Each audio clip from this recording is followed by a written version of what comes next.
Salam Lestari. Selamat datang di Dusun Kerajaan Desa Gayam.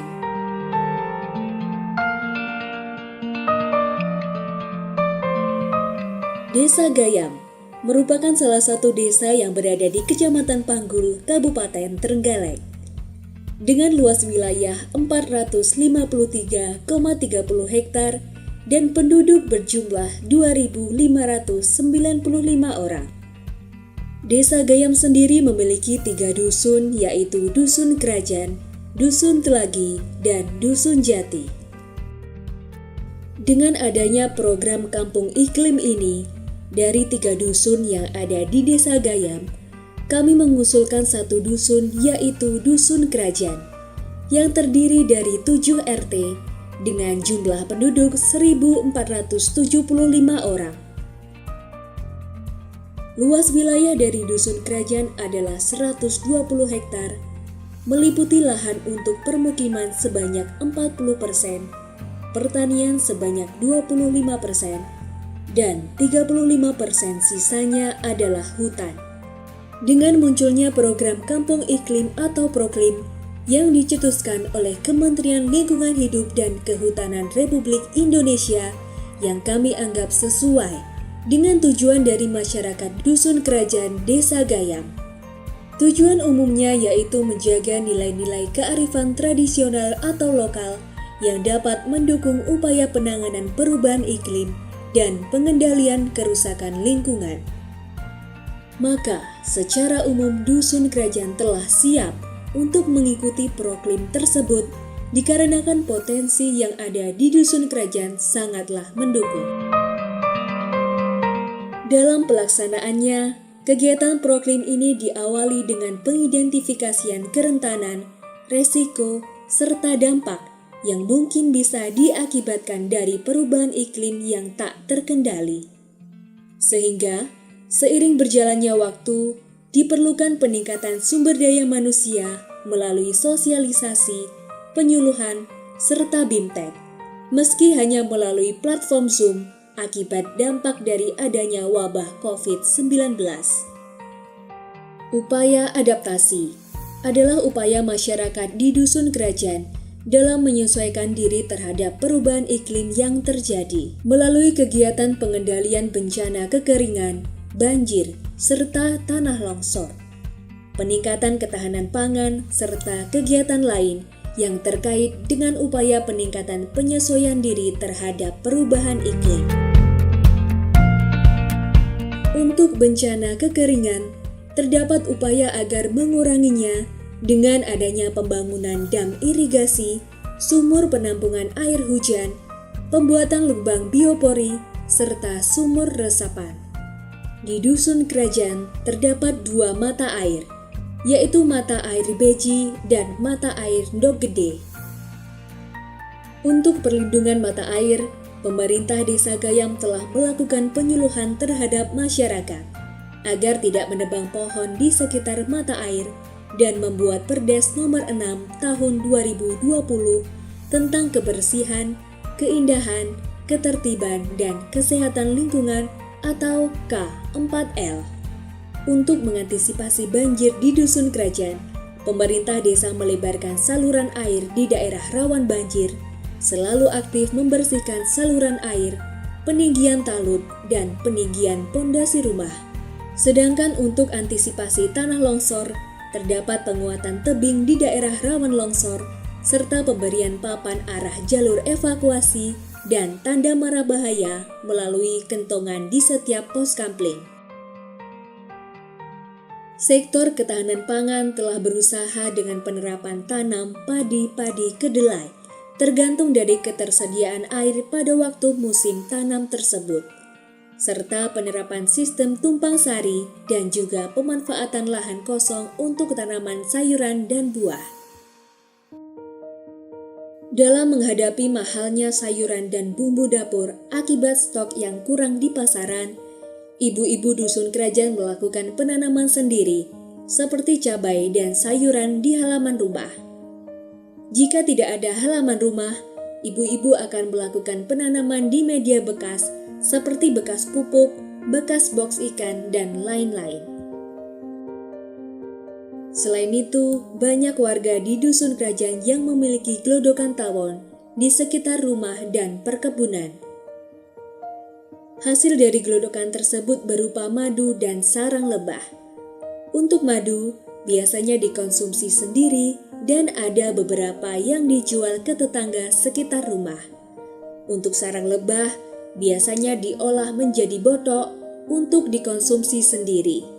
Salah satu penggiat budidaya lebah madu di Dusun Kerajaan adalah Pak Sarwanto. Motivasi awal Pak Sarwanto membuat gelodokan tawon adalah: pertama, jarang adanya masyarakat di Dusun Kerajaan yang budidaya lebah madu. Kedua, bisa memanfaatkan lahan di Dusun Kerajaan. Ketiga, bisa menambah penghasilan. Keempat, lahan di Dusun Kerajaan memiliki potensi yang baik untuk budidaya lebah madu. Dan yang kelima, menjaga kelestarian lingkungan. Pemasangan awal pada tahun 2016, gelodokan hanya berkisar 20 buah. Pemasangan gelodokan pertama ini dilakukan di sekitar rumah. Semakin lama, merambah ke perkebunan milik sendiri. Karena pemasangan gelodokan memiliki nilai tambah dalam perekonomian, maka semakin termotivasi untuk menambah pemasangan gelodokan yang sampai sekarang berjumlah kurang lebih 150 gelodokan. Dengan banyaknya keuntungan dari adanya budidaya tersebut, Pak Sarwan termotivasi membuat kelompok, yaitu kelompok Tani Hutan Rimbun Gayam Lestari. Setelah adanya kelompok tersebut, mulai ada orang yang tertarik membudidayakan lebah meski untuk dikonsumsi sendiri. Untuk hasil madu setiap bulan berbeda-beda. Pada bulan November hingga Desember dan April hingga Mei, bisa menghasilkan madu yang lebih baik. Rata-rata untuk 2 gelodokan yang siap panen mampu menghasilkan madu hingga 1 botol kerating deng. Untuk bulan lainnya, 6 gelodokan yang siap panen hanya menghasilkan madu 1 botol kerating deng. Harga madu untuk kemasan botol bekas kerating deng dihargai Rp80.000 dan untuk kemasan botol marjan dihargai Rp250.000. Dalam budidaya lebah terdapat tahapan yang harus dilalui, mulai dari pemasangan gelodokan, pengontrolan, pemanenan, hingga pengemasan. Dengan pemasangan gelodokan tersebut, terdapat banyak keuntungan selain dari sisi ekonomi. Keuntungan tersebut berupa adanya motivasi masyarakat untuk menghijaukan kembali hutan, terjaganya sumber mata air karena hutan menjadi hijau, serta kualitas dan suhu udara menjadi lebih baik karena lebah menyukai suhu udara yang tidak panas. Untuk menjaga ketahanan pangan dari sekitar rumah saya atau di kebunan atau di ladang, saya selain saya menanam ketela atau menanam cengkeh atau di situ saya menanam alpukat atau buah-buahan yang lain, saya juga memanfaatkan, saya pasang gelodokan atau setup itu di lingkungan saya juga itu ada istilahnya itu simbiosis mutualisme. Saya menanam bunga-bungaan, tanaman seperti kopi atau yang lain, tapi itu nanti juga dikembangkan oleh tawon lebah itu sendiri. Terus saya ke hutan juga sama seperti itu. Dengan adanya di hutan saya nanam alpukat, nanam cengkeh, nanam manggis atau yang lain, itu saya juga memanfaatkan itu. Istilahnya saya ingin menyatu dengan alam dan saya juga ingin memanfaatkan alam itu sendiri yang di situ tidak merusak ekosistem supaya nantinya itu buahnya juga baik, hasil madu yang saya taruh di situ juga baik.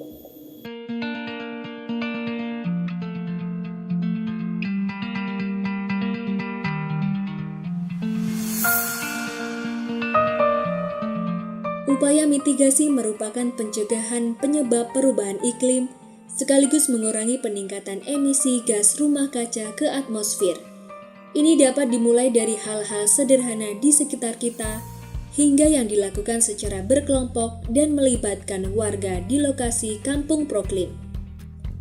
Contoh kegiatan mitigasi seperti perilaku hemat energi, pengelolaan sampah, penanaman pohon, serta pengurangan pembakaran. Hal ini harus selalu disosialisasikan dan dikampanyekan kepada seluruh warga masyarakat. Untuk perilaku hemat energi, dapat dilakukan dengan penggunaan lampu hemat energi atau LED, penggunaan tungku 2 lubang, ventilasi rumah yang memadai, penggunaan kayu bekas pakan ternak sebagai bahan bakar.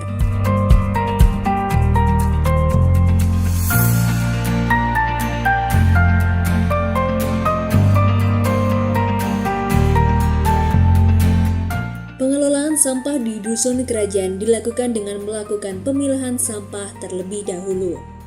Untuk sampah seperti sisa makanan, ada yang dibuat sebagai pakan ternak, dan untuk sampah seperti dedaunan dikumpulkan sebagai pupuk kompos.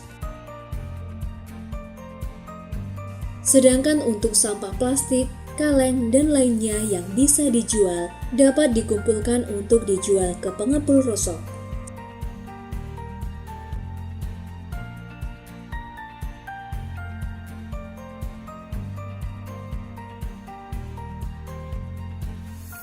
Sebagai bentuk pengurangan pembakaran jerami, para peternak memanfaatkan jerami sebagai pupuk dan penutup tanaman kedelai. Sebagai upaya untuk melestarikan sumber air, telah dilaksanakan penanaman pohon di sekitar sumber air dengan biaya dari swadaya masyarakat, Dinas PKPLH, dan pemerintah desa.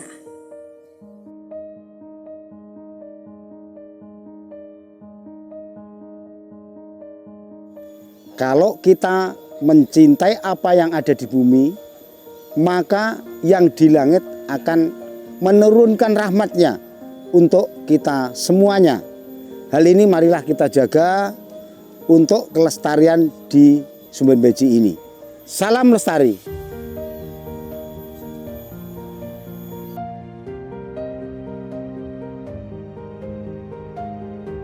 Semoga dusun kerajaan dapat menjadi kampung proklim, sehingga nantinya anak cucu kita masih dapat menikmati hijaunya tumbuhan, beningnya aliran air yang mengalir, serta segarnya udara di sekitar. Amin. Salam lestari, kerajaan menuju proklim.